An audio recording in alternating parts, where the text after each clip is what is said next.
Bonjour mesdames et messieurs, bonjour chères demoiselles, quel plaisir de nous savoir tous réunis pour vivre d'amour. Il paraîtrait que si ceci est le manuel pour vous comprendre, chers messieurs, celui-ci est le premier tome de l'introduction pour nous comprendre les femmes.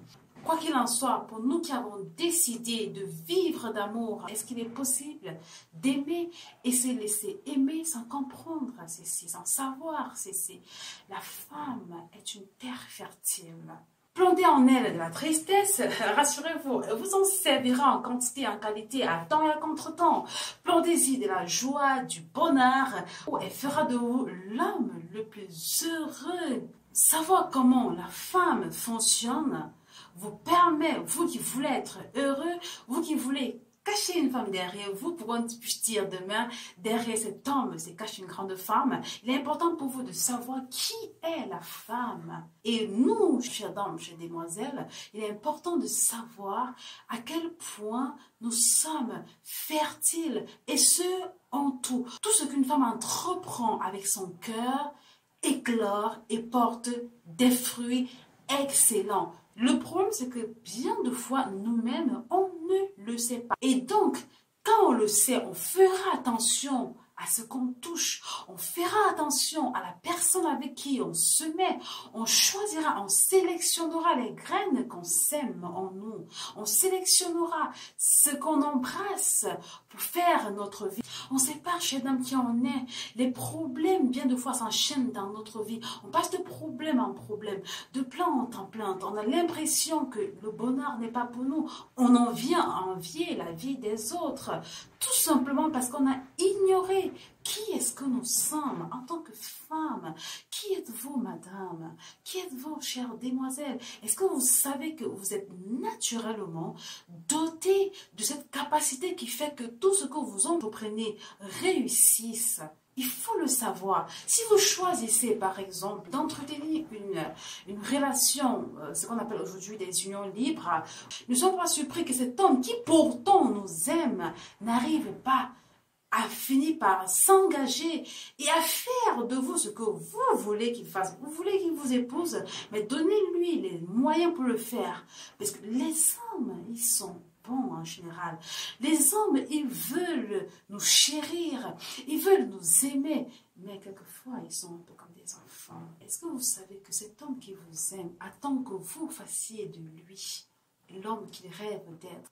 Il faut que vous sachiez que vous avez naturellement les capacités pour y arriver, et ceci indépendamment de votre niveau académique. Quel que soit ce que vous êtes une terre fertile, madame. Il faut accepter cette nature qui est nôtre.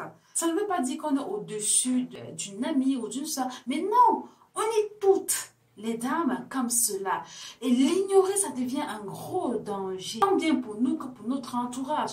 Parce qu'ignorer que vous êtes une femme fertile fait que dans votre foyer, par exemple, vous ne saurez pas laisser trier les graines que monsieur devrait planter en vous pour que vous portiez du fruit.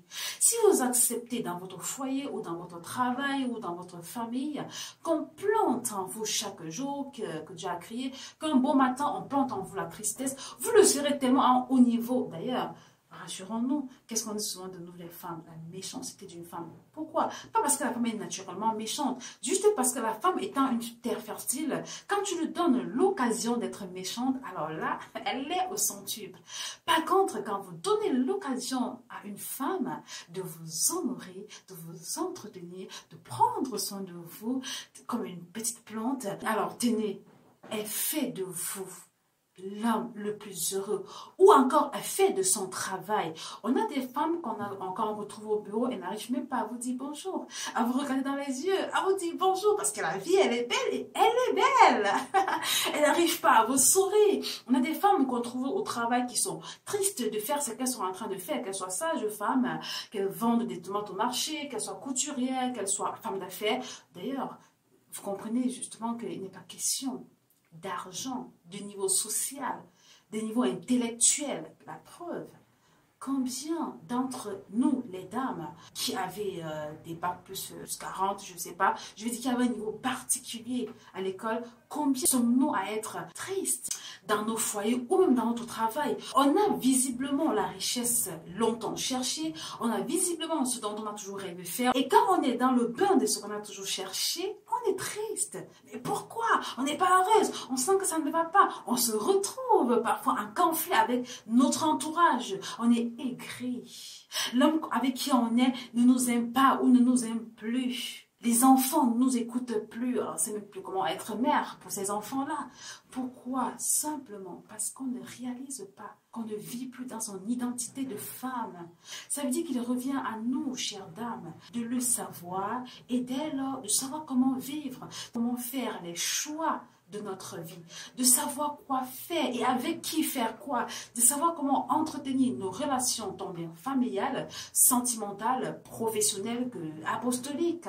Il serait important pour nous les femmes de savoir ce qu'on vaut, surtout ce qu'on est.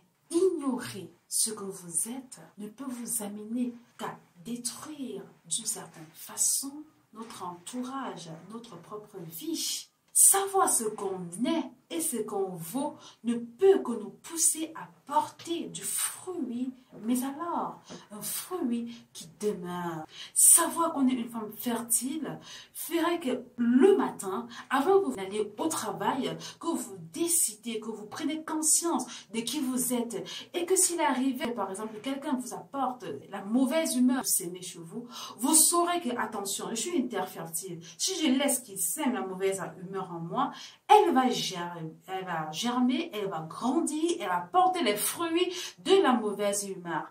Si par contre, je laisse que l'autre sème en moi la bonne humeur, ah là là, je permettrai aux autres, à travers cette bonne humeur qui aurait été sémée en moi, que j'aurais choisi d'accepter qu'elle soit sémée en moi, je porterai un fruit qui demeure. Parce que tous ceux et celles qui me rencontreront trouveront la joie d'être et de vivre, et donc la joie d'aimer et de se laisser aimer. Parce que quand on ne sait pas qu'on est une terre fertile, on est toujours en train de se plaindre. On est toujours en quête de reconnaissance. On est toujours dans des idées parasites, dans des émotions parasites qui viennent détruire notre bonne humeur, qui viennent détruire nos relations, qui viennent détruire notre couple, qui viennent détruire notre travail. Combien d'entre nous deviennent aigris parce qu'elles sont avec l'homme qu'il ne fallait pas, ou alors parce qu'elles n'ont même pas su choisir et accueillir l'homme qu'elles avaient toujours espéré accueillir ou recevoir. Combien sont d'entre nous qui faisons 10 ans, je ne sais pas combien d'années dans le concubinage, tout en priant tous les jours que cet homme nous épouse. Mais attention, on oublie qu'on a sémé le concubinage et il ne peut que grandir en concubinage, encore qu'il y aurait des raisons très logiques et compréhensibles qui pousseraient l'homme à nous maintenir dans cet état de concubinage, quelle que soit sa bonne volonté. On est surpris qu'au travail, on n'arrive pas à être joyeuse, à donner... Je prends l'exemple d'une sage femme. Est-ce que vous imaginez ce qui peut arriver à un bébé qui naît entre les mains d'une femme aigrie? Aigrie parce qu'elle a tellement accumulé dans sa vie des situations qu'elle n'a pas su gérer, elle n'a pas su comprendre qu'elle était une femme, qu'en tant que femme elle était une terre fertile. Elle a laissé que des problèmes s'accumulent, s'accumulent et s'accumulent encore au point où ça fait d'elle une femme aigrie qui ne sait plus vraiment accueillir dans la joie la vie. Voyez-moi, son état affecte ces bébés qu'elle accueille. Imaginez une femme qui sait qu'elle est une terre fertile, qui sait qu'avec ses mains, quand elle accueille ce bébé, waouh, simplement waouh. Je vous laisse imaginer la suite. Alors, quoi qu'il en soit, mes chers dames, sachant qu'il était important que nous commencions par cette base, la femme est une terre fertile, parce que c'est à partir de là qu'on comprendrait comment, en tant que femme, on peut aimer et se laisser aimer. Parfois, on aime, on souffre de se rendre compte que l'autre ne nous donne pas un retour, l'amour qu'on lui donne. Que ce soit notre collègue, nos enfants, notre époux. Alors là encore, combien de femmes sont tristes dans les foyers? Combien veulent sortir alors qu'elles ne vivaient qu'en rêvant d'être dedans. Une fois qu'elle est dedans, elles veulent sortir. Parce qu'elles donnent du meilleur d'elles-mêmes. Elles aiment leur conjoint, elles aiment leur époux. Malheureusement, elles ne se sentent pas aimées. Parfois parce qu'on n'arrive pas à se laisser aimer. Et on ne peut pas se laisser aimer sans savoir qui on est vraiment. Et donc, est-ce que je vais faire produire chez moi des problèmes sur problèmes, des mauvaises humeurs? Ou alors, je vais faire produire chez moi tous les jours que Dieu a créé la joie, la joie, la joie, et la joie encore dans mon entourage, chez moi, au travail, partout où je passe. Ce qui n'est pas toujours évident, on peut tous tomber, quelque part, il faut même tomber. Mais quand on sait qui on est, on sait comment se relever. On sait comment se lever et dire pardonne-moi, j'ai fait une erreur, embrasser l'autre et puis avancer et pardonner du fond du cœur. On ne peut pas pardonner du fond du cœur si on ne sait pas qui on est. Parce qu'en tant que femme qui est une terre fertile, ne pas pardonner fera qu'en moi, j'aurais sémé quoi? La haine qui va grandir, grandir, grandir, grandir, elle portera du fruit. Que si je suis consciente d'être une terre fertile, je ferai attention. Au final, même, c'est peut-être pas forcément pour l'autre que je pardonne. Évidemment qu'il faut le faire pour l'autre, par amour pour l'autre. Mais évidemment, c'est parce qu'il faudrait que je sois apaisée. Il faudrait que dans mon cœur, je sème la joie, le pardon, pour toujours l'aimer, lui, mon époux, ou mes enfants, ou mes collègues, ou bref, pour toujours donner la vie. C'est ça, aimer et se laisser aimer nous amène à vivre d'amour au quotidien. Alors, madame, je ne sais pas quelle est votre situation actuelle. Je ne sais pas si vous nagez dans le bonheur ou si vous peinez sous le poids du fardeau, mais je puis vous rassurer que quelle que soit la tempête que vous traversez, qu'elle soit sentimentale, professionnelle, familiale ou apostolique, vous êtes capable de tout braver. Simplement parce que vous êtes une femme capable de tout braver et de porter un fruit qui demeure et qui fait de vous, madame, un canal d'amour et de joie pour tous. Laissez-moi vous rejoindre dans votre situation, quelle qu'elle soit, pour découvrir que nous sommes, que vous êtes une terre fertile et donc à redonner de la vie, de l'amour, de la paix, de la joie. Faites que l'amour éclore dans votre vie, dans votre couple, dans vos études, dans votre travail, dans votre entourage. Donc, je vous en prie, laissez-moi vous rejoindre et vous tenir la main avec ces 5 points. Premier point, allez à l'école de soi-même. Le qui suis-je? Vous devez savoir, chère dame, votre histoire, pas la mienne. La mienne ne sera jamais vôtre. Pourquoi? Parce qu'on est unique. Vous êtes unique. On est toutes, certes, une terre fertile, mais chacun dans son identité propre, en fonction de son histoire. Aller à l'école de moi-même, c'est découvrir mon histoire, qui d'ailleurs est une histoire sacrée. Parce que oui, madame, vous êtes une histoire sacrée. Il est important de savoir dans quelles conditions je suis venue au monde, de revoir les blessures qui ont habité son enfance. Est-ce que notre enfance a été jalonnée de joie, de bonheur, de tristesse, de malheur, ou bref, tout ce qui nous a habité depuis notre conception, jusqu'à nos jours. Je revois ce qu'il y a lieu de revoir, j'accepte ce qu'il y a lieu d'accepter. Le but n'est pas de se faire mal, parce qu'il y a des histoires quand on se retourne pour regarder, elles nous blessent et font mal. Mais le but c'est de prendre conscience et connaissance de qui on est. Parce que par exemple, vous pouvez être une femme qui recherchait beaucoup de la reconnaissance autour de vous, ou vous pouvez être une femme qui, quand vous avez pris une idée, c'est elle qui doit être exécutée. Tout simplement parce que vous avez eu des situations dans votre enfance, ou même depuis le ventre de votre maman, qui ont mis des empreintes en vous, qui fait que vous le voulez ou non, consciemment ou inconsciemment, vous vous retrouvez à être toujours sur la défensive, ou alors à tenir à ce que c'est ce que vous voulez qu'il soit ainsi. Bref, il y a des petits tas comme ça que nous en avons qui dépendent essentiellement de notre histoire. Notre histoire nous permet de découvrir quelles sont nos potentialités. On verra bien comment on va à l'école de soi. Toujours est-il que aller à l'école de soi nous permet de découvrir notre identité royale. Ceci nous amène au deuxième point, définir son identité. Quand vous entendez dire que parler des femmes d'influence ou des femmes de caractère, des femmes de valeur, Est-ce que le titre femme de valeur est propre à votre histoire? Encore que pour dire que je suis une femme de valeur, il faut savoir quelles sont ces valeurs et est-ce que on met en pratique ces valeurs-là dans notre vie? Parce que ne pas connaître quelles sont ces valeurs, c'est être une terre qui fera porter des fruits à ce qui n'est pas propre à nous, à notre identité. Il n'est pas juste une question de dire je suis une femme d'influence, je suis une femme de caractère, je suis une femme intellectuelle, je suis une femme ci et ça. Donc définir son identité en fonction de mon histoire, je définis quel genre de femme je suis ou alors quel genre de femme je veux être. Tenez par exemple, j'ai lu quelque part une femme vertueuse est la couronne de une femme vertueuse. Si vous par exemple, à partir de votre histoire et de ce que vous vivez jusqu'à maintenant, vous trouvez bon de vous qualifier de femme vertueuse, il faut bien que vous vous rendez compte que c'est cohérent avec votre vie et ce que vous avez l'habitude de faire. Ou alors, à partir de maintenant, vous entrerez à l'école de ce qui veut dire être une femme vertueuse. Mais alors que vous le ferez vraiment assidûment. Donc, trouvez son identité, trouvez une appellation qui vous plaît et que vous allez assumer. Prendre conscience que vous êtes une terre fertile, c'est prendre conscience à quel point votre action, ce que vous êtes et ce que vous faites influence le monde. D'ailleurs, on nous l'a souvent dit, la femme est la mère de l'humanité. Mais madame, est-ce que c'est propre à vous?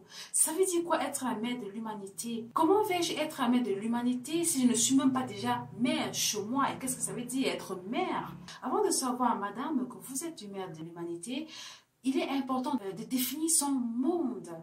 Parce que c'est en réussissant à influencer le monde qui est autour de nous, qui nous est propre, qui est restreint à nous, qu'on réussit à influencer le monde entier. Pour que nous puissions tous vivre d'amour, il faut commencer par vivre d'amour chez soi. Il faut commencer par aimer et se laisser aimer chez soi. C'est ainsi qu'on pourrait tous, de par le monde entier, être des piliers de la société. Donc, ceci dit, il faut définir votre entourage, votre monde. Madame, le monde commence chez vous.